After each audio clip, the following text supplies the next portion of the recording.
question. Ce soir, format plutôt différent des rendez-vous inspirants, conçu sur mesure afin d'accompagner la relève à trouver un modèle d'affaires qui leur correspond, mais aussi les dentistes en pratique qui songent à acheter ou vendre une clinique dentaire. Sans plus attendre, je cède la parole à notre animatrice Anne Ferré, conseillère aux futurs et jeunes diplômés. Bonsoir Anne. Bonsoir Jérémy, bonsoir à vous tous. Nous sommes très heureux de vous retrouver ce soir pour une activité spécialement pensée pour les finissants et les jeunes diplômés en médecine dentaire. J'aurai le plaisir d'animer cette soirée spéciale avec en première partie les témoignages de 3 dentistes au parcours différents. En seconde partie, des professionnels et dentistes chevronnés nous partageront leurs précieux conseils pour acheter ou vendre une clinique dentaire. Commençons tout de suite la soirée avec la présentation de chacun de nos panélistes. Bonsoir, Dr Nosti. Merci d'être avec nous ce soir.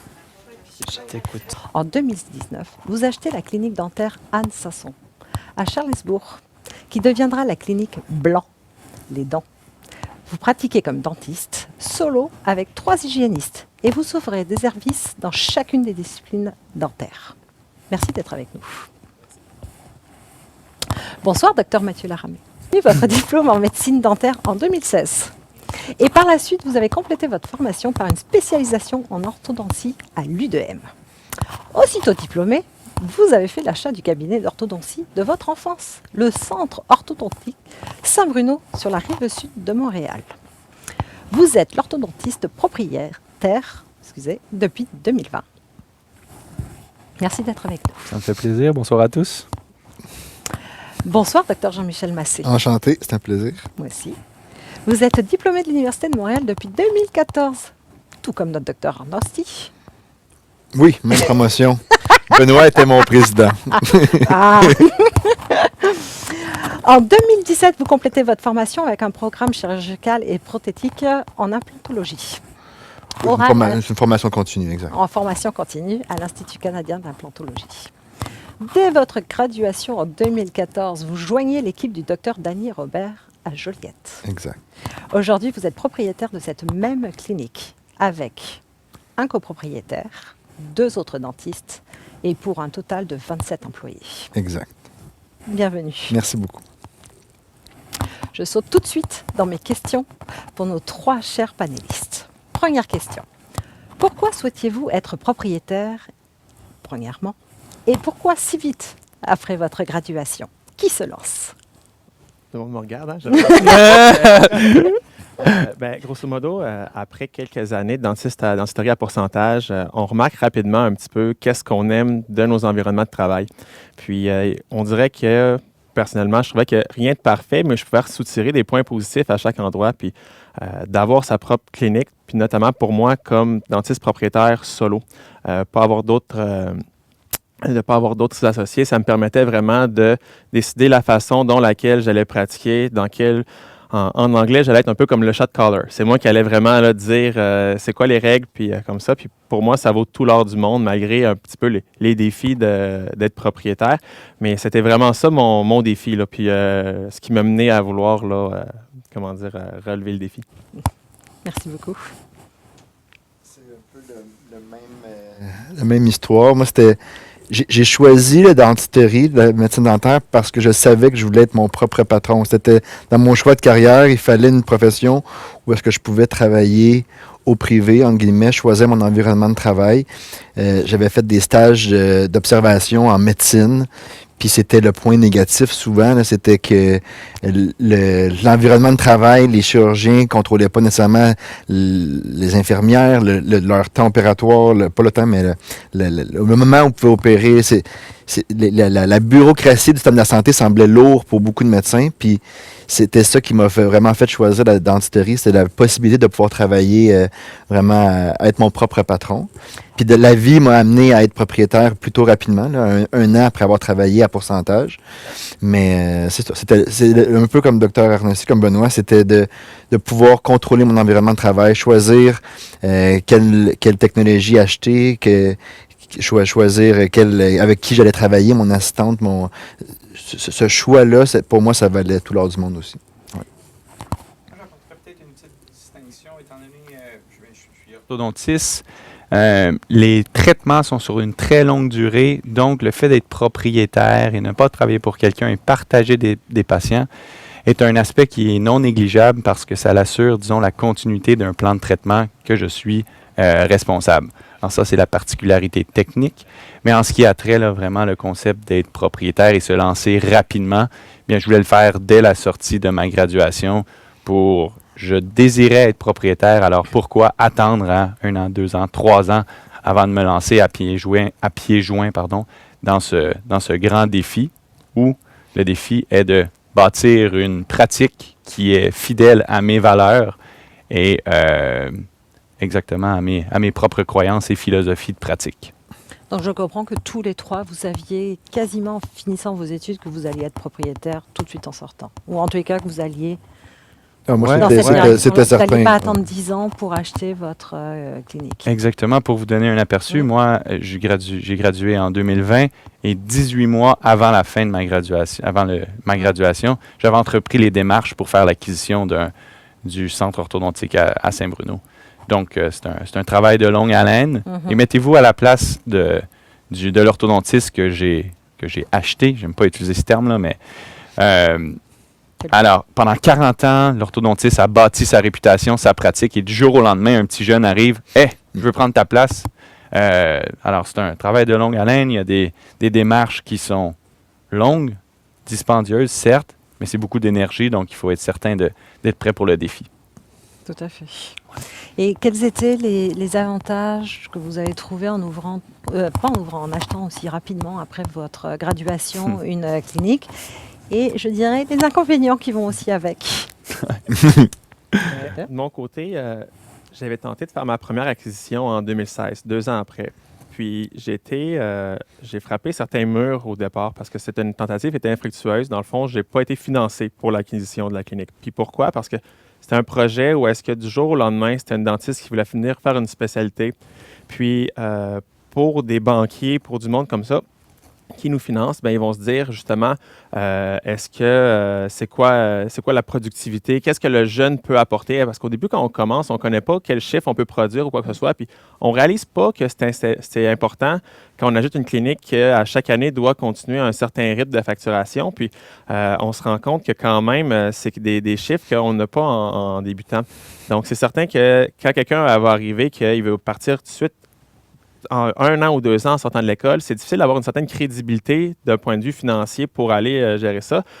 Si justement vous avez une dette d'études assez grande parce que ça a fait un petit peu trop le party à maisonner, c'est certain qu'il y a une pression financière de rembourser la marge de crédit. Là. Veux pas, on sait tous qu'en médecine dentaire, on roule sur une marge de crédit en bonne partie. Donc, il y a une pression quand même pour ça.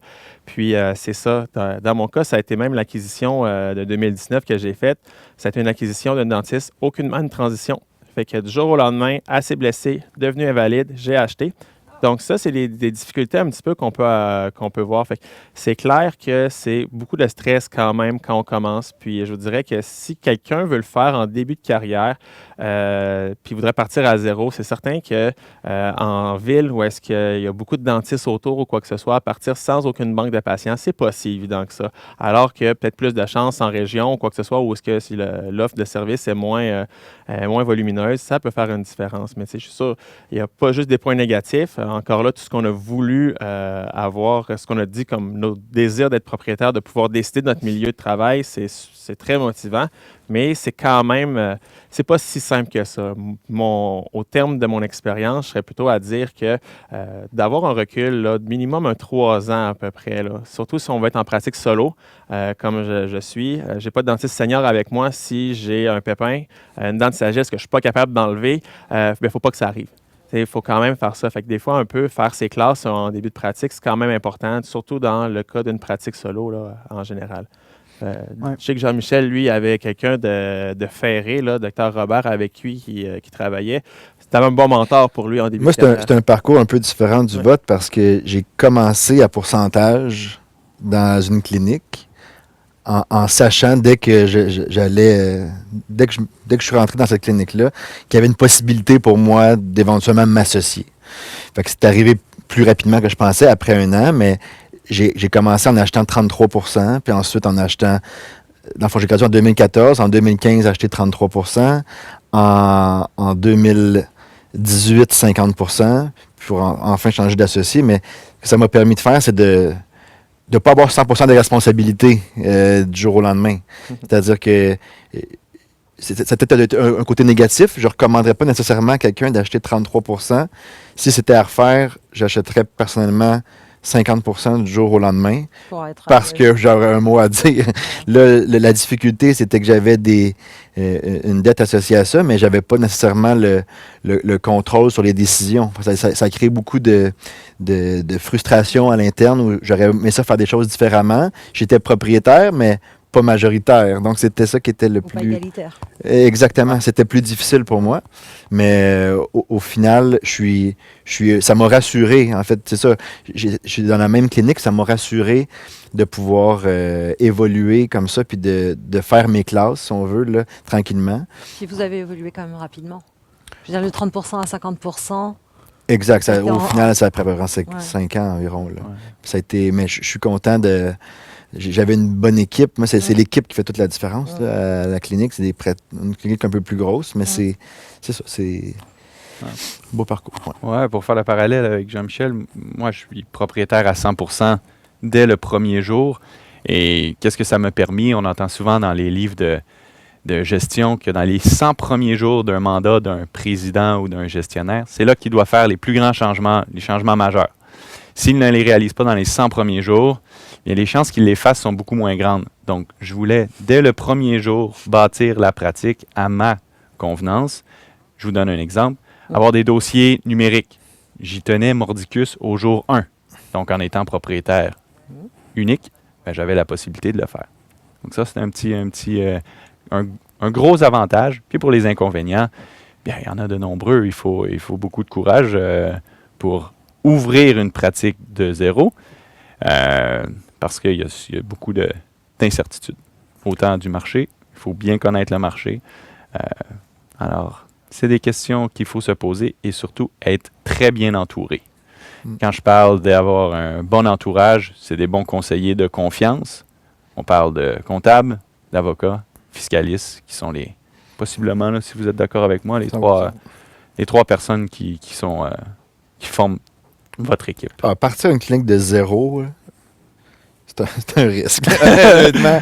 À moins que tu sois en Gaspésie et qu'il y ait une liste d'attente. Exactement. Mais sinon, là, je pense que de commencer, faire ses classes, entre guillemets, de savoir ce qu'on aime, ce qu'on n'aime pas, de savoir c'est quoi nos intérêts pour la dentisterie. Des fois, on pense à l'université qu'on aime telle ou telle chose, mais finalement, on se développe des intérêts pour d'autres sous-spécialités, si on veut.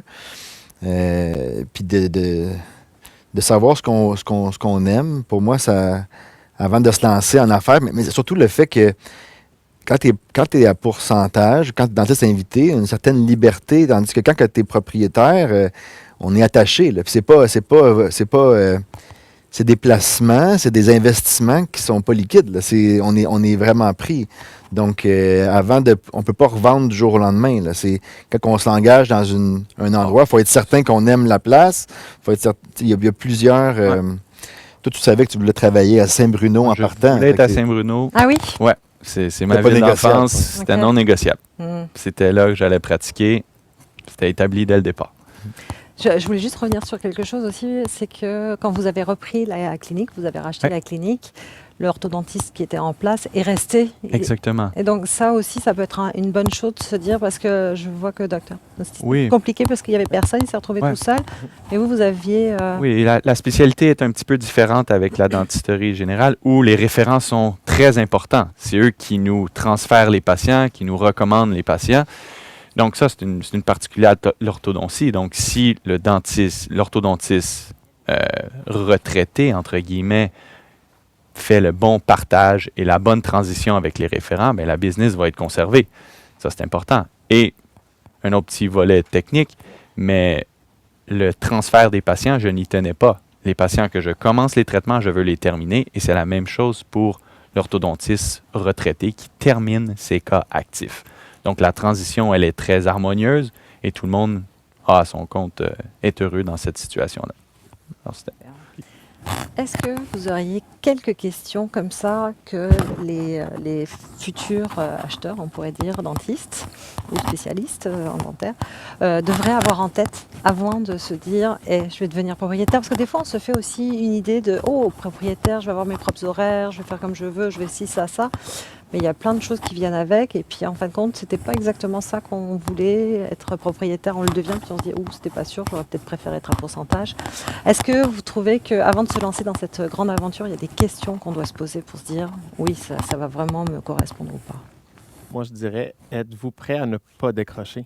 Parce que c'est quand même impossible de décrocher quand même. Ça reste que des fois, je peux penser le samedi à « il faut que je fasse la paye pour le lundi, il ne faut pas que j'oublie ça ». Je pourrais avoir un employé qui m'envoie par Messenger « Hey, je suis malade » ou « Je dois passer un test COVID, je ne peux pas rentrer ».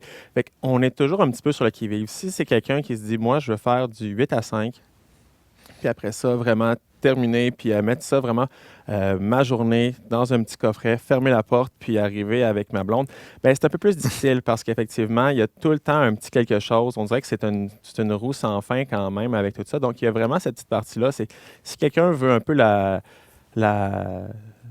paix en un tout petit peu d'esprit, à moins d'avoir une grande clinique ou avec une gestionnaire qui va gérer tout ça, il y a quand même tout le temps un petit bruit de fond, là, que c'est tout le temps la clinique qu'on va réfléchir. C'est la charge mentale. Oui, définitivement. Pour les mères à l'écoute, on vous comprend à peine. Mais la charge mentale de tout le temps, c'est ça. C'est que c'est 24/7. Ouais. On n'arrête jamais d'y penser. On pense à des idées. Faut vouloir. Mais si je peux me permettre, moi aussi, c'est l'aspect financier de la chose que j'avais complètement sous-estimé. Acheter une clinique en partant, il y a des frais associés à ça. Il y a un prêt. La banque, je pense que c'est ça le plus gros avantage de la dentisterie, c'est que les banques passent 100%, financent les prêts à 100%, sans mise de fonds, à taux d'intérêt super avantageux. C'est ça qui est intéressant. Par contre, je dis un chiffre comme ça, un dentiste à pourcentage qui gagne 35%, ça implique qu'il faut que la clinique puisse le payer, le 35%. Mais en tant que dentiste propriétaire, c'est possible que nos dépenses, au départ, surtout avec le prêt à rembourser, qu'on ne gagne pas 35% en tant que propriétaire. C'est un investissement dans notre avenir. On va le récupérer plus tard. La clinique, elle vaut quelque chose. Mais dans mes premières années de pratique, j'ai trouvé ça difficile d'avoir une dette qui faisait en sorte que je gagne moins que mon dentiste à pourcentage, que mes dentistes à pourcentage qui est à la clinique, alors que j'avais la charge mentale d'en faire, à mon avis, beaucoup plus. J'arrêtais jamais pour, au final, à la fin de 2 semaines, avoir beaucoup 50% de moins que l'autre. Ça paraît. C'est significatif. C'est significatif. En se disant puis aujourd'hui, ça va mieux. Là. On rembourse, puis la facturation augmente. Mais cet aspect financier-là, mais dans ma tête, être propriétaire faisait plus d'argent qu'un dentiste à pourcentage. Mais au départ, puis pas nécessairement. Vous allez être moins. Vous aviez fait le calcul au moment de l'achat? Oh, pas assez. Pas assez. Je le savais, mais les projections, oui, des projections financières qui sont faites, puis c'est là que je me permettrais de dire qu'un comptable qui s'y connaît en dentisterie, ce serait mon humble conseil, qui comprend la réalité de la dentisterie, pourrait nous guider parce que, oui, les prévisions ont été faites, les prévisions étaient réalistes, sans être trop optimiste, mais on voulait que le financement passe, puis ça fonctionnait. Sauf qu'on était... les 2-3 premières années ont été plus difficiles parce que c'était... Je savais que je bâtissais un patrimoine, je bâtissais quelque chose sur le long terme, mais sur le court terme, c'était un peu démoralisant de travailler autant pour... ça m'est arrivé de me dire, ils sont bien dans ce pourcentage. Ouais. Ils sont vraiment bien. Puis en plus, il y a eu la COVID. Ah ouais, ça c'est un petit stress financier. Tous mes états financiers. Mais avec la flambée des salaires, je fais quand même moins qu'une hygiéniste dentaire, présentement. C'est sûr que les hygiénistes dentaires, présentement, les salaires, ça a flambé, mais quand même, je sais que ça ne sera pas quelque chose qui va durer longtemps comme ça. À ma 2e année d'acquisition, quand je regarde ça, je me dis, à partir de la 3e, 4e année, là, on va avoir du fun. C'est vraiment juste qu'au départ, avec tous les petits investissements par-ci, par-là, on achète une clinique, mais on se rend compte, il y a une chaise à changer, on achète un petit quelque chose comme ça, puis on dit, ben, cet argent-là, le 30 000 pour une chaise, ben, il n'est pas dans mes 30 000 poches. de moins que tu as dans tes poches. Ben, c'est Ouais, ça. ça. Ça ne sera pas à moi cette année. Fait que, ça va être vraiment pour l'investissement sur la clinique parce que faut faire rouler la machine. Terme. Ouais. C'est ça. Il faut se dire, ça va pas être immédiat, l'argent va pas rentrer comme on l'imaginait, il va falloir être patient, mais ça Ah vient. non, c'est ça. Ça pourrait être, à mon avis, un des seuls avantages d'acheter rapidement, c'est qu'on n'est pas habitué au train de vie plus luxueux. non, mais c'est un fait que quand on a travaillé à pourcentage pendant quelques années, on s'est habitué puis de devenir propriétaire, puis de revenir sur Terre, ça a été plus difficile, peut-être un petit peu, mais Non. c'est un investissement que je ne regrette pas du tout. C'est... Et est-ce que vous pensez que si vous aviez suivi, est-ce que d'abord l'un d'entre vous a suivi un cours de gestion et est-ce que vous pensez que ça peut aider avant de se lancer dans la business? Personnellement, avant la première tentative d'achat, j'avais rien fait. Je me dis tant mieux qu'elle n'a pas fonctionné, cette tentative-là. Mais après ça, j'avais une formation avec le HEC Montréal et notre association professionnelle, ACDQ, hélas. Puis c'était quand même intéressant. Ça me laissait quand même un peu j'en prenais un peu les bases de la fiscalité, un peu les bases des ressources humaines. Fait qu'il y a déjà des bons curriculums parce que ultimement, on sait que à l'université, on a vraiment une formation qui est ultra clinique. Mais après ça, les banques, comme moi, la clinique a été évaluée au-delà d'1 million. J'ai reçu mon financement, puis il y a des gens qui font vraiment de la gestion, qui font des cours de marketing, qui n'ont pas ce type de financement-là, qui sont probablement bien jaloux de la façon qu'on est capable de se faire donner de l'argent rapidement. Puis nous, on arrive avec une formation de chez anesthésier un patient, chez réparer des... Oui, mais des c'est caries. normal. À l'université, le but, c'est de C'est développer ça. tes compétences, tes habiletés cliniques. Mhm. Tu dois te concentrer sur ça durant tes années d'études. C'est clair, mais ça reste quand même qu'après ça, wow, faut quand même que tu fasses rouler ça. Fait que là, après ça, quand j'ai des employés qui me posaient la question, bon, ben là, le RVER, là, puis tout ça, La pourquoi? CNSST, Oh, OK, tu arrives un peu, là, directement, la douche est froide au début, un tout petit peu. Tu as l'impression de savoir, oui, je te reviens demain avec ça, laisse-moi regarder, pour qu'après ça, on sort le code du travail, puis on dit, oh, c'est une petite Bible aussi qu'il faut apprendre par cœur. Puis, c'est toutes des petites choses, là, même que, ultimement, je pense, la majeure partie d'entre nous, on l'apprend un peu sur le tas. Mais quand même, il y a plusieurs formations, puis notamment, nos collègues du HEC en font une bonne aussi intéressante là, qui se prend bien. ouais. Personnellement, j'ai une directrice de clinique, une gestionnaire. Elle fait la micro-gestion de toute la clinique. Elle a suivi, pour le nommer, la formation du docteur Pierre Boyer, qui va être là tout de suite après, sur la gestion d'une clinique dentaire. Je pense qu'une clinique dentaire est vraiment une entreprise à part entière du point de vue comptabilité, les patients, ressources humaines surtout. Puis de gérer ça seul, moi personnellement, je me sentais pas compétent pour le faire. Puis on peut donner les grandes orientations de la clinique. J'aime avoir une idée un peu plus macro, mais la micro-gestion là, les employés, les salaires, la gestion des payes de vacances, de tout ça, j'ai les évaluations annuelles, toute la partie ressources humaines, à mon sens, c'est le plus grand défi. Toute l'évaluation, comme ça fonctionne. J'ai investi beaucoup, personnellement, dans les formations que fait ma directrice. Puis il y a des consultants aussi qui existent. On a des consultants en ressources humaines, en comptabilité, tout le marketing, la partie un peu plus informatique, qui nous aident là-dedans. Fait que c'est sûr qu'il y a des frais liés à ça. Si on est capable de le faire nous-mêmes, on économise beaucoup, mais à mon sens, oui, la formation est intéressante. J'en ai personnellement pas suivi. Ça m'intéresse. Je lis beaucoup là-dessus, mais c'est certain que de m'entourer de consultants ou d'avoir à l'interne une directrice qui, elle, a fait de la formation sur la gestion de clinique, moi, ça me rassure beaucoup, personnellement. Exact. Ouais, je suis un petit peu dans la même lignée que Jean-Michel. Je n'ai pas suivi de formation particulière, mais au contraire, je me suis entouré d'une bonne équipe. Puis, c'est d'en parler avec des collègues, d'en parler avec des amis, le vendeur, puis c'est de s'entourer de cette équipe-là qui va t'aider à apprendre. Parce qu'il y a beaucoup à apprendre sur le terrain et le milieu de la médecine dentaire est unique. Il n'y a pas beaucoup de comparables.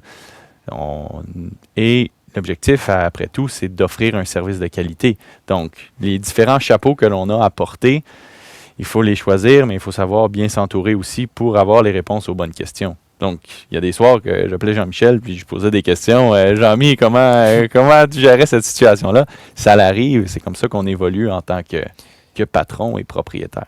ce qui est difficile aussi, je trouve, de la dentisterie, c'est que notre facturation, on est productif quand on a les deux mains dans la bouche d'un patient. Mm.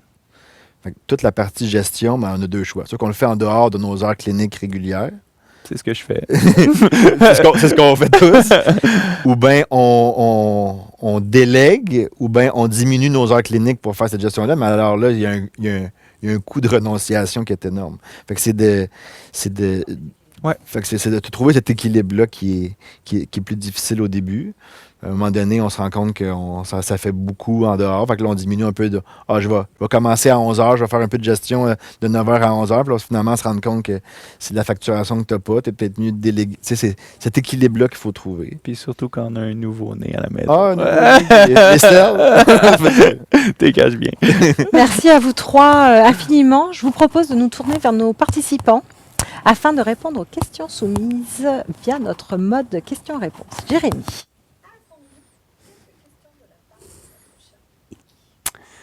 Absolument, hein. Nous avons quelques questions qui sont rentrées et qui s'adressent donc à nos invités de ce soir. Donc tout d'abord, nous allons commencer par une question de Claire qui nous demande: votre formation vous a-t-elle bien préparé à gérer une clinique? Vous en avez parlé un petit peu, mais on aimerait donc vous entendre un petit peu plus à ce sujet. La formation universitaire zéro. Pas du tout. Effectivement. La formation Mais c'est universitaire, pas le mandat. c'est pas le mandat de l'université. Ouais, c'est ça. Non, faut. Fait que bien que oui, on avait un petit cours de finances personnelles là, au début du programme qui servait peut-être plus à pas partir en folie là, avec notre marge étudiante. Faites ça on a- Écoutez, tu sais, écoutez. J'ai pas le petit coup de- Mais non, c'est ça. La réalité, c'est que vraiment, notre pratique à l'Université de Montréal, on gradue des bons dentistes. Puis après ça, c'est à vous, si vous avez le mordant, là, justement, d'entrepreneuriat, vous allez après ça vous former ou du moins là, l'apprendre au fur et à mesure. Là, pour ça. Puis la question, c'est est-ce qu'un jour, on va être prêt véritablement? Puis je pense qu'il n'y a personne qui devient propriétaire et qui dit, moi, je suis prêt à 100%. Il y aura des nouveaux défis à chacs jour, à chaque semaine. Puis c'est ce qui fait la beauté d'être propriétaire. C'est pas un quotidien, c'est pas un travail qui est routinier. M'enlever les mots de la bouche. Absolument. Nous avons une question de Madame Baldé qui pose la question suivante. Quelles sont les choses qui sont possibles de déléguer lorsqu'on a une clinique afin de se concentrer sur d'autres choses? Ouais. Moi, je délègue énormément. je je délègue dis rien. peut-être trop, mais je délègue tout. En fait, je délègue pratiquement tout. Les grandes orientations de la clinique, on veut aller où, qu'est-ce qu'on veut, comme style de pratique, je peux contrôler, mais de nommer tous les aspects. Là, la gestion des ressources humaines, là, de l'embauche jusqu'à la mise à pied, ça arrive rarement, là, mais en fait, ça n'arrive pas, mais la gestion des congés de maternité, les entrevues d'embauche, la réévaluation annuelle, les salaires, ça c'est la grosse partie. Le marketing, je délègue tout ça.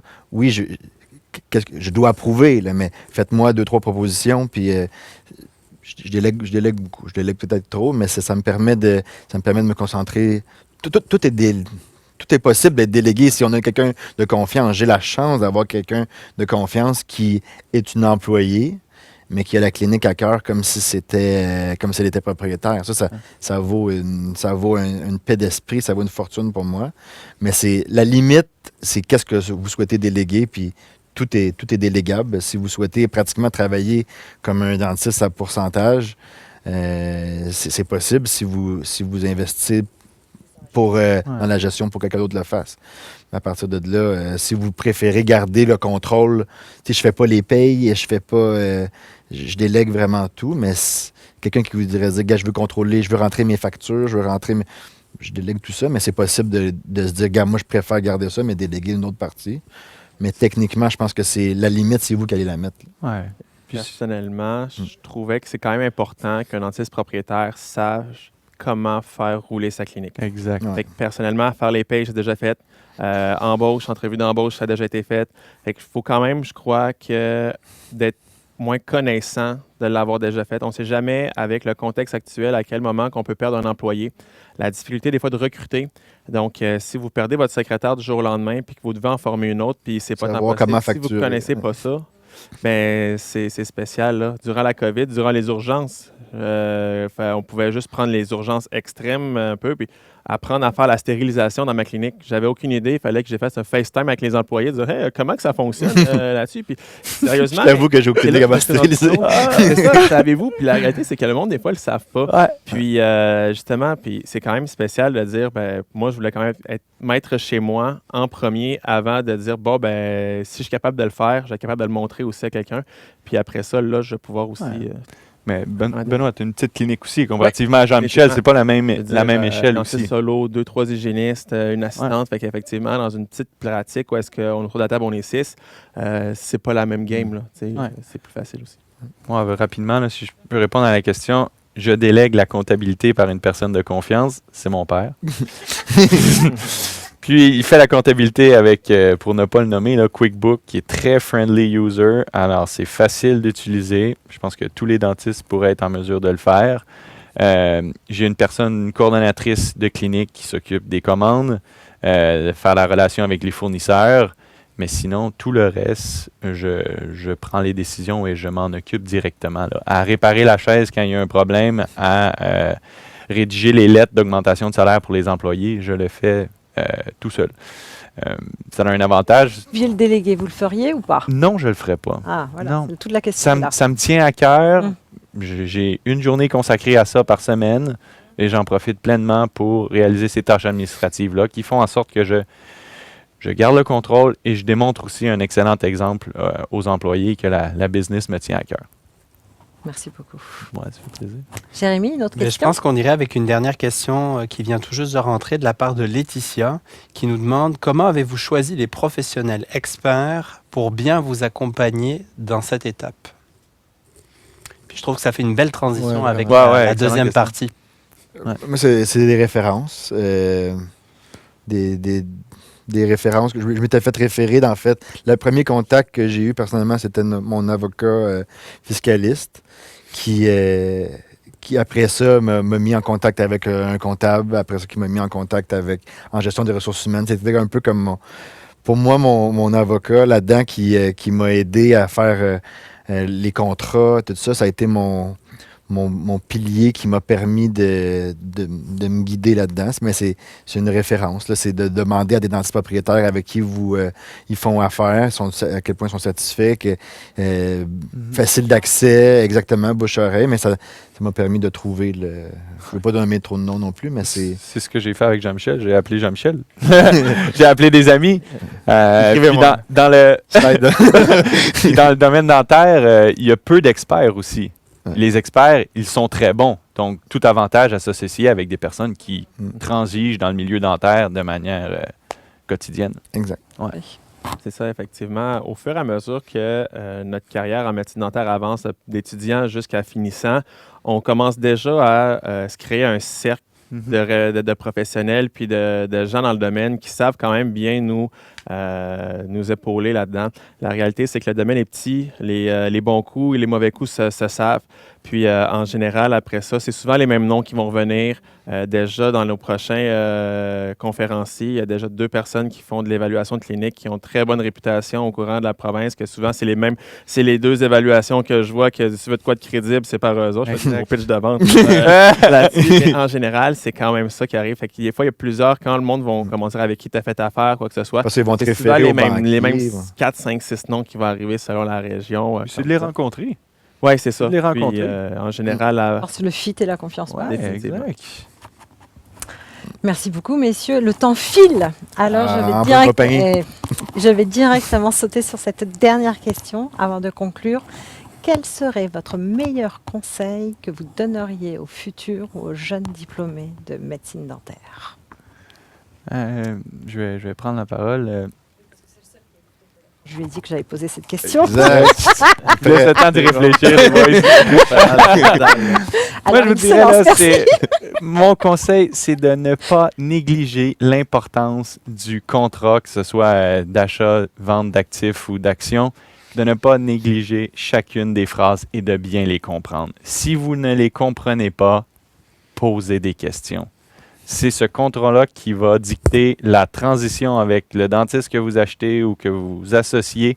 mais ça a d'une immense importance. Donc, associez-vous avec des personnes compétentes. Tout petit peu plus de détails, vous me les avez donnés tout à l'heure dans le contrat, qu'est-ce qu'il y avait exactement? Exact. Alors, il y a deux types de contrats. Je ne suis pas moi l'expert pour en parler, mais je vais vous faire un petit aperçu. Il y a le contrat d'achat de clinique et il y a le contrat de service professionnel. Donc, la personne que, j'aime pas dire le terme j'ai acheté, là, il devient un employé et il a son contrat. Dans le contrat, il y a des clauses qui sont importantes. La clause de non-sollicitation, non-concurrence, la date de fin de travail, mais aussi, il faut que ce soit un contrat où que les deux soient heureux et ils comprennent les différentes dans cette transition. Exact. Merci. Mon conseil, ce serait de... Vas-y donc, Benoît. Moi, le conseil, c'est sauter. Vraiment, des fois, on peut se dire, est-ce que je fais le bon move? Est-ce que je fais vraiment la bonne décision de ma carrière? À un moment donné, vous allez voir, vous allez travailler à une place, deux places, vous allez travailler dans ça pour ça avec un propriétaire que vous avez l'impression que ça coïncide pas avec votre vision de la dentisterie. Puis des fois, moi, c'est arrivé que j'avais le petit sentiment morose en disant, j'aime ma profession, je peux pas croire que j'ai pas plus le goût comme ça. Puis à chaque fois, ça me trottait. Puis je vous dirais que même des fois, je me relance dans un deuxième projet après mon histoire avec le premier. Puis à chaque fois, c'était oui, je ne pouvais pas m'empêcher. Puis à un moment donné, c'était la plus belle chose que j'ai faite. Fait que si vous sentez qu'à un moment donné, cette petite corde-là elle vibre à l'intérieur, ben on saute sur l'occasion puis il faut y aller. Beaucoup de dentistes se plaignent qu'il n'y a pas de relève, il n'y a pas de relève. C'est pas vrai, ça. Il y en a de la relève. C'est juste que des fois, c'est pas si évident. Les prix d'acquisition qui peuvent paraître faramineux. Puis c'est quand on prend le temps vraiment de regarder les choses, ça vaut la peine. Puis vraiment, si vous sentez que c'est fait pour vous, ça va l'être. Faites-vous confiance. Ouais. Non, moi, ce serait de savoir, avant tout, avant même de devenir propriétaire, qu'est-ce que vous aimez la dentisterie, qu'est-ce que vous voulez développer en dentisterie, de se connaître en tant que dentiste avant tout. Je pense que ce serait mon conseil. Je me suis rendu compte que je me suis, par exemple, associé sans trop savoir quel type de pratique que je voulais sur le long terme. Une pratique très... Au début, je m'imaginais quasiment un dentiste spécialiste, mais généraliste. D'aller faire beaucoup de formations en implantologie, puis de me lancer là-dedans pour finalement me rendre compte que ce stress-là de cas de plus en plus difficiles, qu'une dentisterie plus générale, one-stop shop, où est-ce qu'on va s'entourer d'autres mondes. J'ai passé rapidement une vision très... Je veux être un dentiste très élite sur certains domaines très précis pour finalement me rendre compte que je préfère avoir une dentisterie plus générale. Mais mon parcours professionnel aurait peut-être été un peu plus différent si je l'avais réalisé plus tôt. Fait que d'apprendre à se connaître personnellement. Puis sinon, c'est de s'entourer mon humble conseil, ce serait de s'entourer de monde plus compétent que soi pour réaliser vos rêves. Ce serait littéralement ça, parce qu'on ne peut pas être bon dans tout. Je ne crois pas que c'est possible d'être bon dans tout, mais c'est possible d'avoir une certaine vision de qu'est-ce que vous voulez comme pratique, mais de vous entourer de monde qui vont pouvoir vous aider à vous rendre là. Ce serait mon conseil, d'entourez-vous. Merci beaucoup et faites-vous confiance. Merci. Oui. Voilà, il s'agissait de notre dernière question pour cette première partie. Merci beaucoup à vous trois, Dr Massé, Dr Laramé et Dr Arnosti, pour votre ouverture et ce partage d'expérience. À présent, passons à la deuxième partie de cette soirée avec nos experts invités. Maître Lynn Saint-Laurent, Dr Pierre Boyer, Dr Ariane Babin et Dr Alain Tivierge. Dr Ariane Babin, bonsoir et merci d'être parmi nous ce soir. Bonsoir. Vous êtes diplômée de l'Université de Laval en médecine dentaire et titulaire d'une maîtrise en administration des affaires. Vous êtes aussi membre de l'Institut canadien des experts en évaluation d'entreprise. Vous avez exercé la dentisterie pendant quelques années avant de réorienter votre carrière et fonder votre cabinet d'évaluation d'entreprise. Merci d'être parmi nous ce soir. Docteur Pierre Boyer, diplômé de l'Université de Montréal en 1982. Vous êtes dentiste, évaluateur, accompagnateur à la vente de cliniques dentaires, formateur et consultant en gestion de cliniques dentaires et conférencier. Depuis le début de votre carrière, vous avez analysé la pratique de centaines de dentistes et accompagner nombre d'entre eux pour la transition de leur pratique à un autre dentiste. Merci d'être parmi nous ce soir. Plaisir. Docteur Alain Tivierge, diplômé de l'Université de Montréal en médecine dentaire depuis 1983. Est-ce que vous vous connaissiez déjà avec Dr Boyer aussi pendant vos études? Il il m'a initié. Ah! Oh! Il y a de bons souvenirs. Oui, c'était pas trop violent. Donc, on est des grands amis. Ouais, je vois. Formidable. Vous avez pratiqué à Ottawa, Gatineau, puis vous offrez des soins de santé dentaire dans les résidences de personnes aînées. En 2011, vous fondez le groupe Santé Dentaire, qui deviendra Claréo. Votre groupe acquiert, opère et gère des cliniques dentaires au Québec. Merci d'être parmi nous. Un plaisir. Maître Lynne Saint-Laurent, vous exercez en droit des affaires depuis 25 ans et vous avez complété votre maîtrise en option fiscalité à l'École des hautes études commerciales, HEC, en 2001. Vous œuvrez auprès des professionnels de la santé dentaire afin de leur fournir des conseils. L'objectif de maximiser leur situation fiscale, de planifier la relève, le transfert de cliniques dentaires, ainsi que la mise en place de structures optimales dans le cadre d'achat de cliniques dentaires est votre mission. Bonsoir. Merci d'être parmi nous ce soir. Docteur Babin, excusez-moi, je vais commencer par vous. Selon votre expérience, quels sont les points sur lesquels je devrais porter une attention particulière pour m'assurer de trouver une clinique qui me correspond bien à mon profil d'affaires? Oui, eh bien, les dentistes, les étudiants à l'université qui se disent « j'aimerais acheter une clinique éventuellement » ou encore ceux qui viennent de diplômer récemment, un des points importants pour trouver la clinique qui nous correspond, quel type de clinique rechercher, c'est d'abord et avant tout de faire un exercice d'introspection et de se connaître en tant que praticien. Donc, il faut être en mesure de répondre à certaines questions avant de commencer nos recherches. Des questions comme quel type de pratique j'ai envie d'avoir. Est-ce que je veux axer ma pratique plus sur la dentisterie opératoire parce que je trouve ça moins stressant? Est-ce qu'au contraire, j'ai envie d'avoir une pratique très diversifiée qui touche à tous les soins de la dentisterie? Ou j'ai envie d'avoir une pratique peut-être même un peu plus spécialisée avec une grande partie de mes actes qui va être destinée à faire peut-être l'implantologie, l'ortho? Est-ce que je suis très rapide? J'ai envie de rouler à 2 salles opératoires, 3 salles d'hygiène? Ou une salle opératoire, une salle d'hygiène, c'est amplement suffisant pour mon niveau de stress. Est-ce que j'ai envie d'avoir des associés, de gérer une grosse équipe ou d'avoir une coordonnatrice qui m'aide? Donc, tous ces questionnements-là, vous devez d'abord prendre le temps de pratiquer, faire l'exercice d'introspection et ensuite, vous allez être en mesure de vraiment cibler le type de clinique qui vous correspond. Parce que gardez en tête qu'un des éléments importants pour une transaction à succès, c'est que l'acheteur soit en mesure de chausser les chaussures du vendeur, c'est-à-dire d'acheter la clinique qui lui correspond vraiment. Voilà. Merci, Dr Babin. Plaisir. Docteur Tivierge, quels sont selon vous les avantages et bien sûr les inconvénients d'opter pour le modèle de réseau de cliniques dentaires? OK. Est-ce que vous voulez nous dire un petit mot d'abord sur qu'est-ce qu'un réseau dentaire, clinique dentaire? Le réseau dentaire, c'est une consolidation de plusieurs cliniques à travers des régions. Donc, qui est géré d'une centrale et la centrale sert à desservir les besoins de chaque clinique. Donc là, Les avantages? l'avantage pour surtout un nouveau gradué ou quelqu'un qui rejoint le groupe, c'est qu'il a accès directement, immédiatement aux ressources et à l'expertise qui est dans l'ensemble du groupe.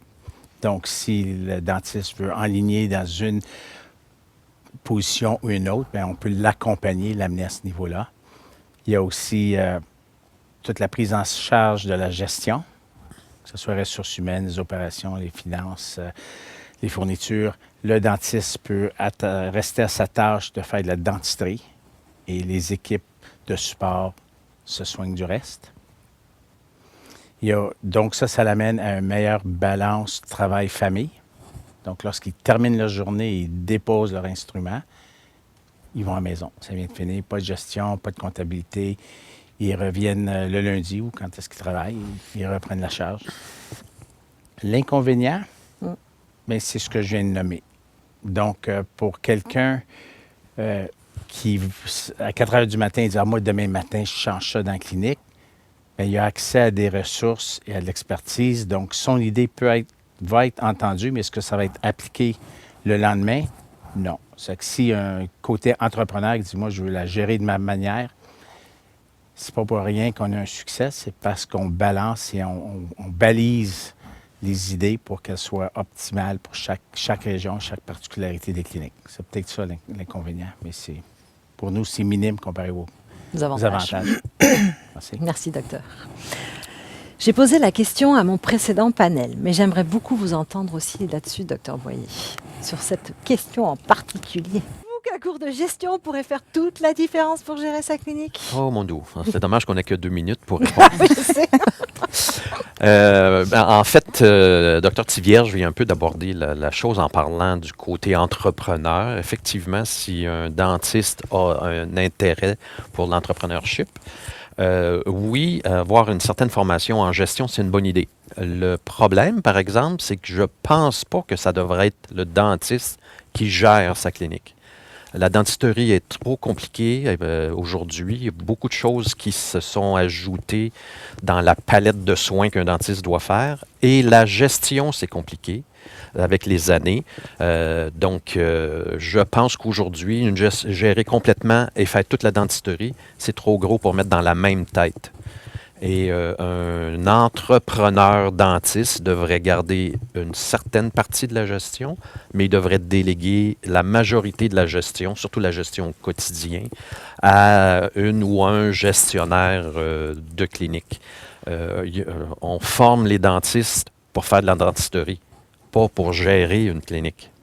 Et on met beaucoup d'efforts, les professeurs, les gouvernements, tout le monde, pour que ça soit des praticiens et non pas des gestionnaires. Ils sont d'ailleurs allés en formation, ils ont choisi leur formation pour devenir dentistes et non pas, ils ne sont pas allés au HEC pour devenir gestionnaires. Fait que oui, c'est important un cours, mais il faut comprendre que, à mon avis, surtout dans le futur, on ne devrait pas gérer dans le détail sa clinique. C'est une perte d'expertise de dentisterie. Mais un cours, est-ce que ça permet quand même d'avoir au moins un minimum de connaissances et puis suivre quand même? Oui, il faut avoir un minimum de connaissances, mais il y a certaines parties de la gestion qu'on a besoin de peu savoir. Et c'est là-dedans, des fois, qu'on se perd. Un dentiste qui fait les payes lui-même, puis qui passe beaucoup de temps à faire ça, mais je pense que c'est dommage. Oui, c'est dommage. On aimerait mieux l'avoir 1 heure de plus à la chaise. Merci, Dr. Boyer. Plaisir. Maître Saint-Laurent, quelles sont les différentes structures juridiques possibles pour l'ouverture d'une première clinique? En fait, c'est une question à plusieurs volets. Je vais prendre pour acquis que c'est un dentiste solo qui désire ouvrir sa clinique.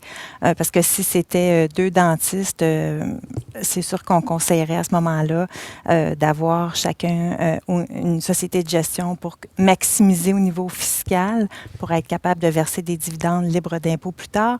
Mais si c'est un dentiste solo qui désire partir sa propre clinique, est-ce que c'est une nouvelle clinique? Est-ce que c'est un start-up? Est-ce que c'est l'acquisition d'une clinique qui est déjà existante? Parce que dès qu'il est question d'aller chercher un financement, ça va être plus efficace de constituer une société par action, que ce soit la société par action qui aille chercher le financement.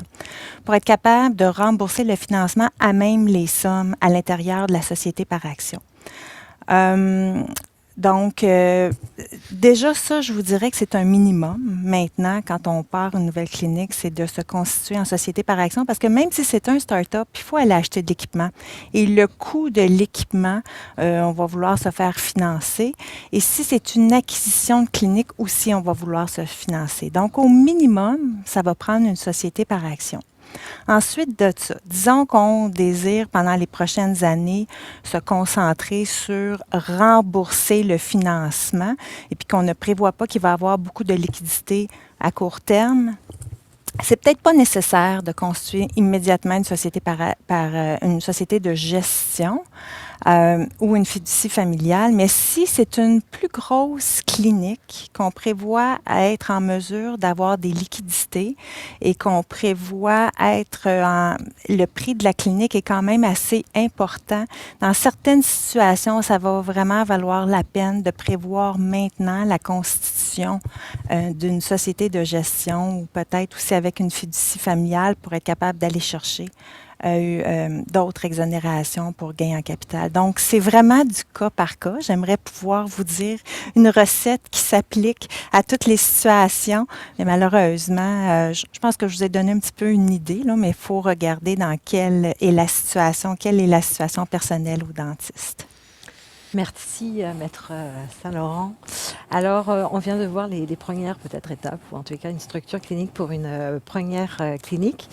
Qu'est-ce que vous en pensez, docteur Babin, pour la version plutôt dentaire on se lance par où devrions-nous commencer? Les premières étapes. Bien, effectivement, la première étape, c'était celle dont on a discuté précédemment, soit se connaître en tant qu'acheteur.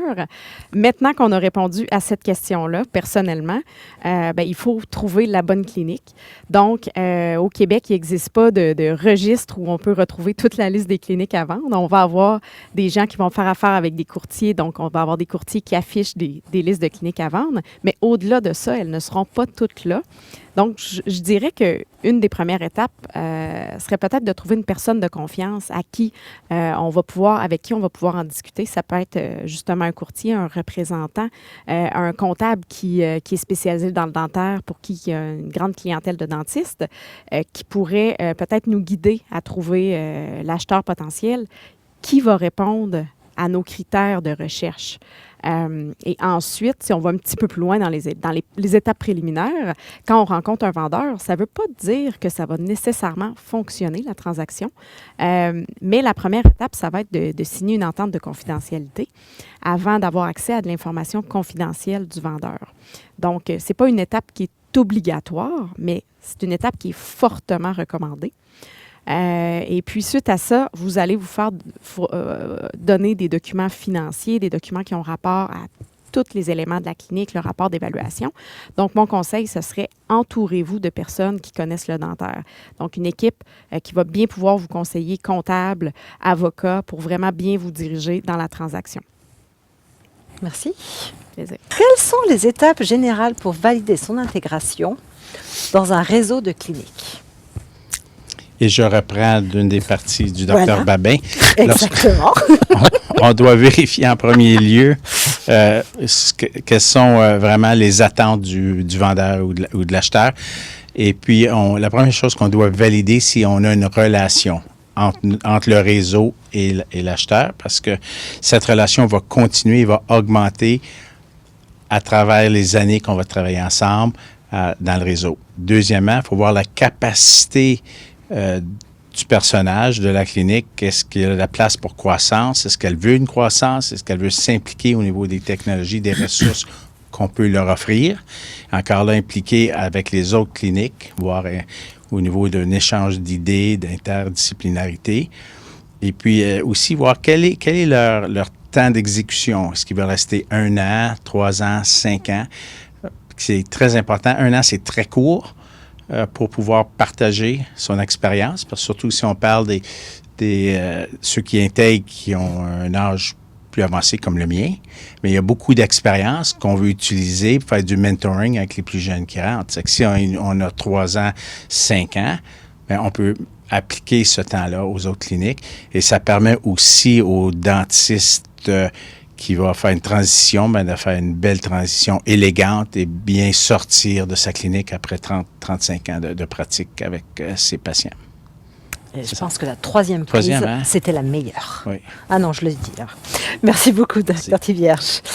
Docteur Boyer, toute une question pour vous. On fait un grand saut dans le temps. Après avoir décidé d'acheter sa clinique, on en est au moment où on quitte la clinique. Quand vient le temps de songer à la retraite, il s'agit de bien planifier le futur pour préparer un départ progressif, et tout en douceur. C'est ce qu'on préférerait.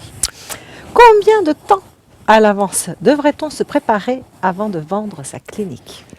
Ça dépend de la situation de la clinique. En fait, ça dépend de qu'est-ce qu'on a entre les mains comme entreprise, comme clinique. Si on veut maximiser sa vente, dans le fond, on devrait se préparer au moins 3 ans d'avance, à mon avis, pour pouvoir avoir le temps d'apporter des correctifs. Bon, encore une fois, si on a des correctifs à apporter, ça serait bien qu'on fasse analyser sa clinique, qu'on ait l'avis d'un consultant pour voir la situation et quelles seraient les choses qu'on pourrait améliorer dans le but de maximiser sa vente. Et donc, ça prend au moins le temps de les mettre en place, puis que ça donne certains résultats, un bon 3 ans, à mon avis. Si on est à la fin de sa pratique, on a une clinique qui, on trouve, fonctionne bien, je pense qu'on devrait s'y prendre à ce moment-là 1 an d'avance.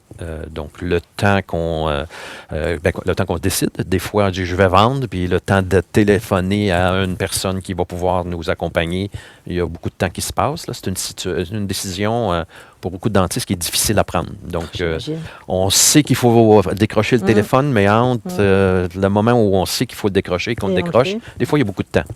Mais bref, le temps qu'on appelle quelqu'un pour, principalement son comptable au départ, pour décider là, si les choses sont en place, le temps d'appeler quelqu'un qui va évaluer la valeur, le temps de se mettre en vente, le temps de parler avec les différents acheteurs potentiels, la signature l'élaboration des contrats, la signature des contrats, le financement de notre acheteur, tout ça prend plusieurs mois. Donc, si on va être sûr d'arriver à la bonne date, on devrait commencer, à mon avis, 1 an d'avance. Puis finalement, la dernière situation, j'ai un pépin dans ma vie.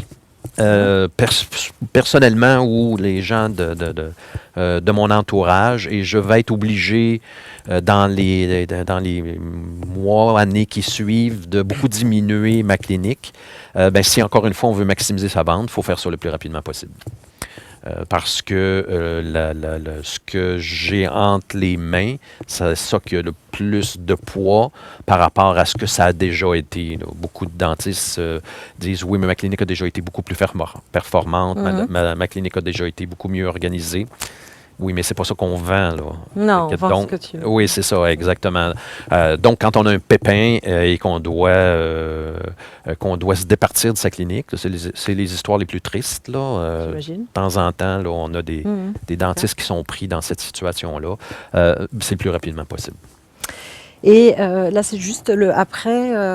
J'ai vu différents cas de figure juste avant, mais en fait, on peut aussi vendre, mais rester en tant qu'employé si on veut. Ouais, oui, tout à fait. Oui, quitter au fur et à mesure. On n'est peut-être pas aussi. On peut prendre la décision, vendre, et puis se dire, je peux quand même quitter aussi en douceur, en accompagnant. Mais ça dépend encore une fois ce qu'on vend.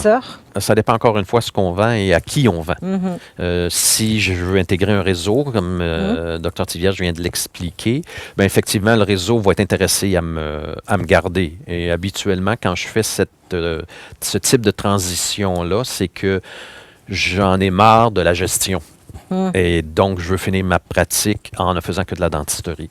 Mais si je n'intègre pas un réseau et que je veux vendre à un autre dentiste, mais ça dépend de ce que je vends. Est-ce qu'il y a de la place pour deux? Peut-être qu'il n'y a pas de place pour deux. Il y a un mythe, on n'aura pas le temps de vraiment développer ce soir, mais il y a un mythe de la fameuse transition d'1 an. Mais c'est faux. On ne peut pas toujours faire une transition d'1 an. Il faut le savoir avant. En fait, des fois, j'annonce à un dentiste, oui, on va vendre, mais tu ne peux pas rester. Non, mais lui, il pensait vendre et rester 1 an, mais non, ça ne marchera pas. L'acheteur, il faut qu'il y ait des patients. Ah oui, ok, je comprends. Merci beaucoup, Dr Brady. Maître Saint-Laurent, si je désire vendre, on est toujours dans les ventes, ma clinique, comment puis-je me préparer au niveau juridique? En fait, je vous dirais que la première des choses, c'est d'identifier quels sont les actifs que l'on désire vendre. Donc, d'être bien prêt. Est-ce que je vends les actifs ou est-ce que je vends les actions de ma clinique? Est-ce que je vends mon immeuble? Est-ce que mon immeuble est à l'intérieur d'une société? Donc, qu'est-ce que je vends? C'est important que le vendeur soit prêt. Donc, la première chose, on identifie. Ensuite de ça, on s'assure que toute notre documentation est à jour. Donc, on le sait qu'on va devoir fournir une multitude de documents parce que l'acheteur va procéder à une vérification diligente. Surtout si on parle de vente d'actions, l'acheteur va vouloir voir la compagnie, donc obtenir tout ce qui est l'historique de la compagnie, le livre de procès-verbaux, entre autres. Si on est associé, va vouloir voir les contrats d'association, va vouloir examiner donc toute la documentation juridique, mais plus que ça. Donc, c'est important d'être prêt à donner des copies de est-ce que j'ai des ententes au niveau des contrats de travail, des contrats de dentiste avec mes dentistes invités, est-ce que j'ai des contrats, quels sont les contrats qui lient la clinique? C'est sûr qu'on va me les demander, donc je dois être fin prêt à fournir une copie des contrats ou du détail sur les contrats existants. Je dois être fin prêt à donner tous les documents financiers de la clinique, que ce soit les états financiers, évidemment, si c'est une vente d'actions, parce que si c'est une vente d'actifs, c'est pas la même chose, mais des ventes d'actifs, je vais être honnête avec vous, on en voit de moins en moins. Je dirais que dans 85-90% des transactions, je ne sais pas si vous en convenez, mais maintenant, on est vraiment en plus dans le cadre de vente d'actions. Donc, tous les documents financiers de la société, que ce soit les déclarations d'impôts, les états financiers. Donc, c'est vraiment le portrait global et complet de la clinique qu'on doit être prêt à fournir. On le sait qu'on va se faire poser des questions à ce niveau-là. Et quand le vendeur n'est pas prêt à procéder, puis qu'il y a toujours des délais de sa part, ça donne pas un bon signe pour l'acheteur. Ça donne pas une bonne image de la situation. Donc, je pense qu'il faut... oui, on décide de mettre en vente. Et pour faire un petit peu du pouce sur ce que tu disais, moi, souvent, je suis obligée d'annoncer au vendeur que parce que il n'a pas maintenu sa structure dans les 2 années avant la vente, il ne pourra pas bénéficier de la déduction pour gain en capital. Donc, oui, on veut vendre. Oui, il faut regarder à l'avance. Moi, je dirais un bon 2 ans avant parce qu'il y a certains tests fiscaux qui doivent être rencontrés.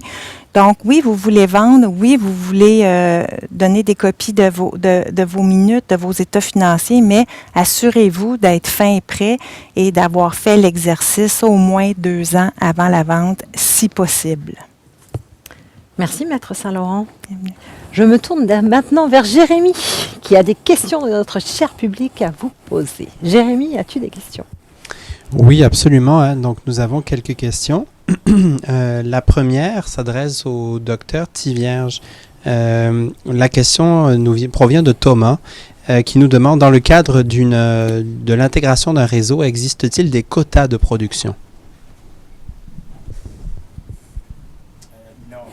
Micro.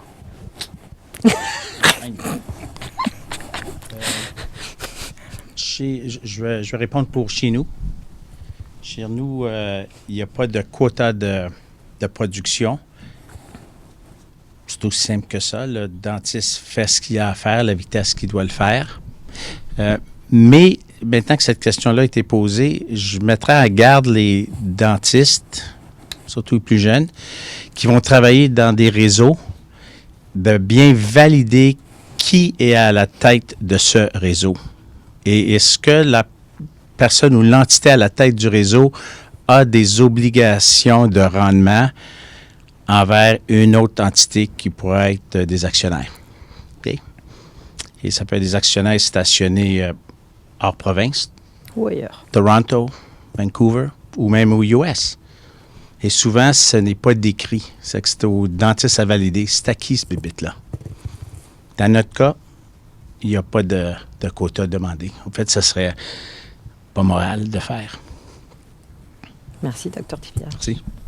Jérémy, as-tu une autre question? Oui, absolument. Nous avons une autre question de la part de Benjamin. Donc, je vous l'adresse à tous, puis je vous laisserai prendre la parole. Quelle est la différence entre vendre à un dentiste occupant et vendre à une organisation? Qui se lance? Oui, ben, je peux me lancer rapidement. En fait, premièrement, le dentiste occupant, quand il achète, ce qu'il veut, c'est acheter principalement un bon salaire et possiblement des profits. Alors qu'un réseau Et je suis d'accord avec Dr. Tivierge, il y a plusieurs réseaux et tous ne sont pas égaux, là. Mais alors que la majorité des réseaux, ce qu'eux achètent, c'est une profitabilité, c'est un profit. Et ça, ben, ça joue beaucoup dans la négociation, ça joue beaucoup dans la préparation de la transaction et dans le après la transaction, comme Dr. Tivierge vient de l'aborder, là. Merci, Dr. Moyen. Quelqu'un d'autre, Dr. Maman, vous voulez le dire? Oui, bien, j'ajouterais que peut-être une des différences, tout dépendant des réseaux encore là, et peut-être les conditions qui sont demandées. Donc, si j'avais à donner un conseil, c'est s'assurer que si on se dirige vers un réseau, d'avoir une bonne connaissance de qu'est-ce qui va nous être demandé comme vendeur pour s'assurer qu'on sait dans quoi on s'embarque. Parce qu'effectivement, c'est pas tous les réseaux qui ont les mêmes conditions d'après-vente. Parfois, on a des prix, on se fait miroiter des prix fort intéressants, mais qui viennent avec des conditions en petit caractère qu'on n'avait peut-être pas bien lues. Merci beaucoup. Jérémy, une autre question? Oui, ben justement, une question que je vais adresser à Dr. Babin. Donc, quels sont les facteurs importants qu'un évaluateur va regarder lorsqu'il détermine la juste valeur marchande d'une clinique? Mm-hmm. Bien, quand on détermine la juste valeur marchande d'une clinique, on va vraiment regarder la clinique sous tous ses aspects. On va regarder, par exemple, le chiffre d'affaires. Est-ce qu'il est en croissance, en décroissance? La rentabilité, est-ce qu'on se situe dans une rentabilité standard, au-dessus du marché, en dessous? Si oui, pourquoi? Mais on va regarder tous les facteurs relatifs à la clinique. Donc, est-ce que j'ai suffisamment de dossiers patients ou je sens qu'il pourrait m'en manquer dans le futur?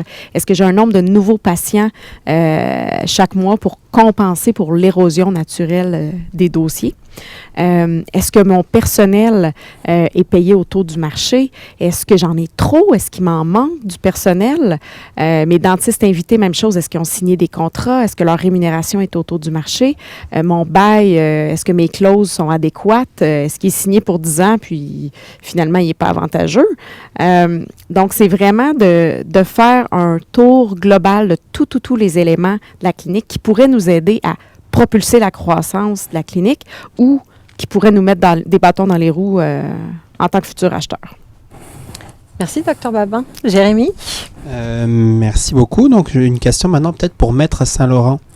Lorsque nous achetons les actifs de la clinique et non les actions, sommes-nous tout de même responsables des employés de la clinique? Ah bien oui, absolument. Donc, les lois, que ce soit les lois sur les normes du travail ou le Code civil, fait en sorte de protéger, dans le fond, les employés pour qu'ils soient dans une... C'est un principe de continuation d'entreprise. Donc, c'est sûr que, dans le fond, lorsque l'acheteur achète, que ce soit les actifs, la société ou que ce soit les actifs ou les actions de la société, au niveau des employés, c'est le même principe. Donc, si l'entreprise continue, on va devoir maintenir les conditions d'emploi, l'ancienneté des employés. C'est sûr que l'acheteur a toujours une possibilité de procéder à une certaine réorganisation au niveau de la clinique. Mais bon, il faut procéder avec parcimonie, il faut faire vraiment attention. Mais qu'on soit dans le cadre d'une vente d'actifs ou d'une vente d'actions, le principe demeure qu'il y a une continuité d'entreprise qui pourrait être différent si on achète juste de la clientèle. On voit ça de plus en plus. Là, ces temps-ci, des fois, la mode est aux plus grandes cliniques et on fait de plus en plus de transactions. On fait juste acheter la clientèle pour faire venir les patients dans notre clinique. Si on est dans le cadre de juste un achat d'actifs bien particuliers ou un équipement, là, un CEREC ou bien particulier, c'est juste un actif, là, on pourrait ne pas être responsable de la totalité des employés. Donc, encore une fois, ça dépend du cas par cas. Qu'est-ce qu'on achète? Mais si c'est la totalité des actifs, c'est la même chose. On est responsable. Merci, Maître Saint-Laurent. Jérémy, tu as une autre question? Alors, j'aurais 2 dernières questions. Donc, la première pour Dr. Tivierge. Dans le cas donc de l'intégration donc d'un réseau de cliniques dentaires, qui s'occupe du recrutement et de la gestion des employés et conservons-nous notre autonomie de pratique? Oui, c'est bien ça. Tu as deux questions à une. Ouais. Donc, et ce n'est pas les 2 dernières. non. Donc, au niveau du recrutement, Le département des ressources humaines, donc du réseau, va s'occuper à 100% du recrutement, d'aller chercher que ce soit l'hygiéniste, l'assistante, un autre dentiste, réceptionniste. Si c'est une assistante, bien, il va avoir un droit de regard du dentiste sur place. Évidemment, on ne va pas parachuter n'importe qui. Mais l'ensemble de toutes les recherches, les applications, les vérifications est fait par les ressources humaines du réseau. Donc, le dentiste, lui, est libre à avancer à faire ce qu'il a à faire. Et c'est notre devoir de remplacer l'employé qui quitte pour quelque raison aussi rapidement que possible. Votre deuxième point, est-ce qu'on maintient notre autonomie de pratique? Ça, je l'aime bien, celle-là. Puis, si je vais me permettre de vous donner un peu d'historique. OK? Pierre et moi, on va s'en souvenir. En 1969, donc, il y avait... C'est une question de couleur de cheveux, ça. Oui. En 1969, donc il y a 52 ans, on avait un jeune ministre de la Justice qui s'appelait Pierre Elliott Trudeau. Ah. Et lui a présenté un projet de loi qui s'appelait l'Omnibus. C'était un projet de loi qui était basé surtout sur pas sur l'aspect légal, mais plus sur l'aspect moral de la société. Et quand c'était adopté en guerre par le Parlement canadien, il a dit « L'État n'a pas sa place dans les chambres à coucher des Canadiens ». Donc, en 2011, quand Clario a écrit sa mission, qui était pour nous gouverner, il nous gouverne encore à ce jour, on a indiqué que la corpo n'a pas d'affaires dans les salles opératoires des dentistes. Et ça, c'est une promesse qu'on s'est donnée et c'est réel. L'autonomie du dentiste doit rester à 100%. On peut l'aider, en autant qu'il a les capacités à faire le travail. Et ça, non seulement on le respecte, mais on le supporte dans cette décision-là. Merci, Dr. Tivierge. Dernière question, Jérémy. La dernière question, en fait... C'est pas vraiment une dernière question, attention. Il y en aurait deux. Ah, aussi, allez, on y. Donc la première, c'est plus par rapport à la situation économique actuelle, je pense, qui nous vient donc de la part d'Isabelle et qui nous demande, est-on dans un marché de vendeurs ou d'acheteurs? Ah, bonne question. En fait, la pandémie a changé complètement la donne. Avant la pandémie, jusqu'en 2019, on était franchement dans un marché de vendeurs où les cliniques dentaires, les prix étaient à la hausse de presque de jour en jour. Là. Il y avait vraiment une augmentation rapide au niveau des transactions. Ce que la pandémie a fait, à mon avis, elle a séparé le marché en deux. C'est en train de se faire, là, c'est pas clairement comme ça, mais les plus petites cliniques sont plus, c'est plus difficile de trouver un acheteur, c'est plus difficile de faire une transaction, alors que les plus grosses cliniques, qui sont souvent aussi plus profitables, plus rentables, se vendent encore très bien. Fait que le marché est comme en train, à mon avis, de se séparer en deux. On est tranquillement dans un marché d'acheteurs pour les petites cliniques parce qu'on n'a pas beaucoup de marge de manœuvre quand on est vendeur, alors que pour les grandes cliniques, on est encore dans un marché de vendeurs parce que comme on est plus intéressant, ben j'ai plus de personnes qui sont intéressées à la clinique que j'ai à vendre. Mais l'autre jour, je me faisais demander, Dr. Boyer, c'est quoi la tendance? La tendance, c'est qu'il n'y a pas de tendance. Ça va un peu dans toutes sortes de directions, là. Mais en gros, là, c'est ce que moi, je remarque comme un clivage, comme deux types de marchés en ce moment. Mais juste pour que je comprenne, pourquoi la pandémie a changé pour les petites structures de cliniques dentaires? Ça n'a pas changé que pour les petites cliniques dentaires, mais ça a comme... c'était presque une bulle immobilière dans les cliniques dentaires jusqu'à 2019. À mon avis, il y a des cliniques dentaires qui se sont vendues à des prix plus élevés que ça aurait dû. Okay? Puis pas nécessairement un prix qui était très cher, mais par rapport à la transaction, parce que tout se vendait rapidement, puis plusieurs personnes voulaient avoir la clinique sans nécessairement toujours prendre le temps pour juger si c'était une bonne affaire ou pas. Ce qui fait qu'on était carrément dans une genre de bulle dentaire. La pandémie a tout stoppé ça. Les acheteurs ont arrêté d'acheter pendant quelques semaines, quelques mois. Les banques ont freiné dans la facilité de prêter et ça a repris tranquillement et ça a bien repris pour les plus grosses et ça a moins bien repris pour les plus petites. Et là, les acheteurs sont plus prudents ou plus suspicieux, réfléchissent plus. La banque prête moins facilement si c'est quelque chose qui est moins sûr, moins avantageux. Donc, comme on réfléchit plus, ben, les petites cliniques, c'est pas elles qui ont la cote actuellement, c'est pas elles qui dégagent le plus de profit. Donc, elles sont plus difficiles à vendre et ils sont en train de devenir, de revenir dans un marché d'acheteurs. Il y en a plusieurs cliniques à vendre. Il y a plusieurs vendeurs. La pandémie, là, moi, j'ai plusieurs clients que la pandémie se sont rendus compte que pendant 3 mois, ils étaient bien chez eux. Ils ont peut-être moins besoin, simplicité volontaire un peu plus. Il y en a beaucoup là, qui sont à vendre. On a fait des transactions que moi, j'aurais pas pensé ils ont acheté il y a quelques années, puis ils ont revendu parce que c'était déjà dur de gérer les cliniques avant la pandémie, dans un contexte de pénurie de main-d'œuvre. La pandémie n'a pas amélioré ça. Donc, la pandémie a le dos large, effectivement. Mais c'est comme il y a eu comme une coupure parce que actuellement, le manque de main-d'œuvre, c'est dramatique dans le domaine dentaire. Dramatique. On manque de dentistes, on manque d'hygiénistes, on manque de secrétaires, on manque d'assistantes. J'étais avec des confrères la semaine dernière, puis on se disait faut réinventer le modèle d'affaires en dentisterie. Demandez-moi pas ce que ça va être. J'y réfléchis. J'espère avoir une idée de génie. Si vous en avez en sortant, vous me le direz. Là. On va boire une bière et on s'en parle. Oui, c'est ça, mais il va falloir réinventer le modèle d'affaires. Les réseaux, les grosses cliniques vont s'en tirer mieux parce qu'on va pouvoir s'échanger du personnel. Et puis peut-être à plusieurs aussi, c'est plus simple de gérer une clinique. Oui, c'est plus simple, mais si j'ai beaucoup de personnel et que j'en perds un, d'en retrouver, c'est difficile. Donc, à travers tout mon personnel, si on est beaucoup, ben, je vais peut-être avoir quelqu'un qui va être prêt à me donner une demi-journée ici, une demi-journée là.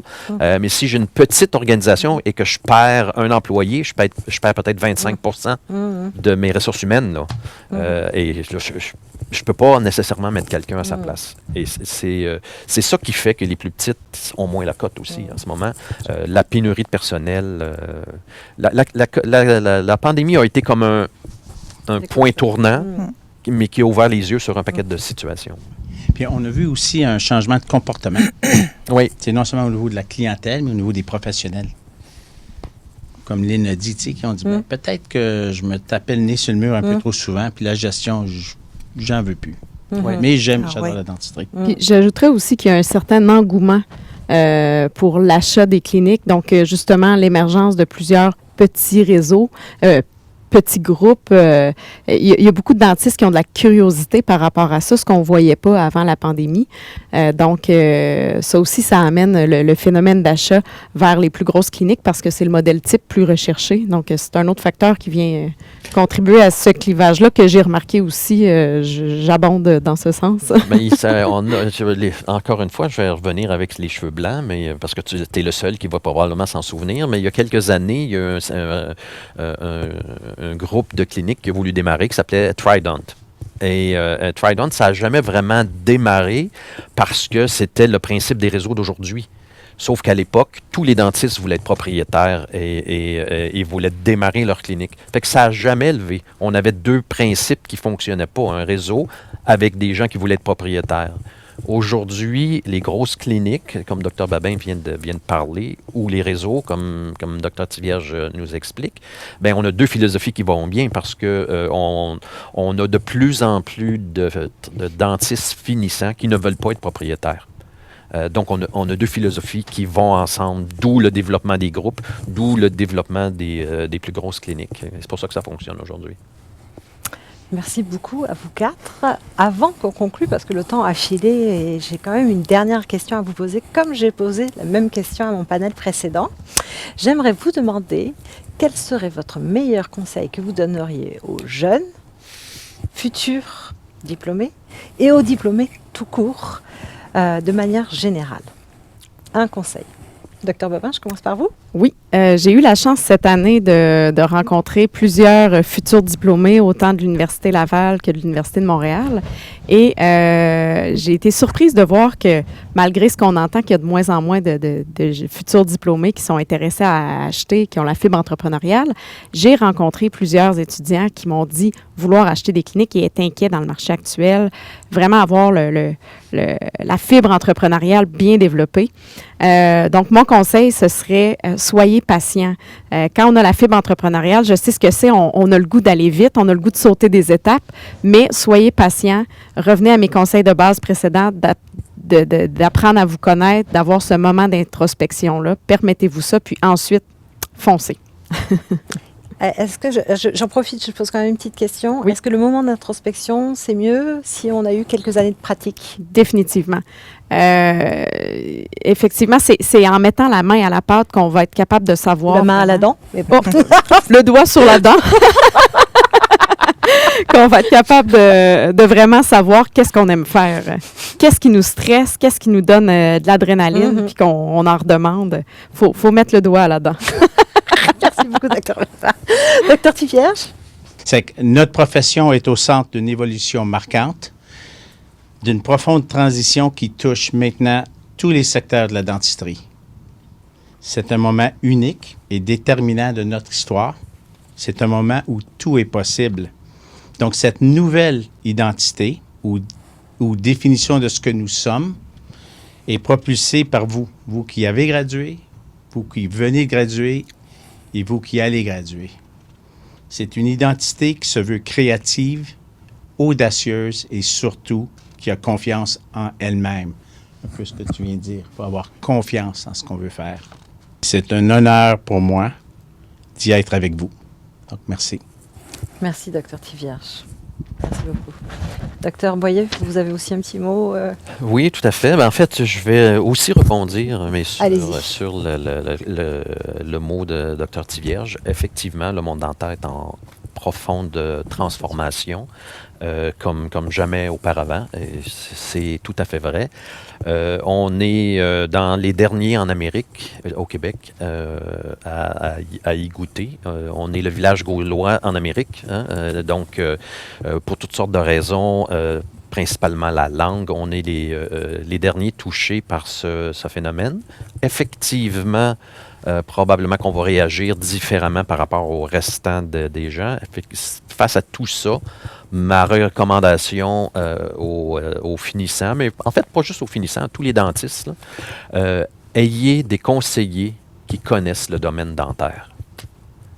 Ça prend un comptable qui connaît le domaine dentaire, ça prend un avocat qui connaît le domaine dentaire, il faut engager des consultants qui connaissent le domaine dentaire et même, on en est tous, là, des gens qui travaillons autour des dentistes ce soir.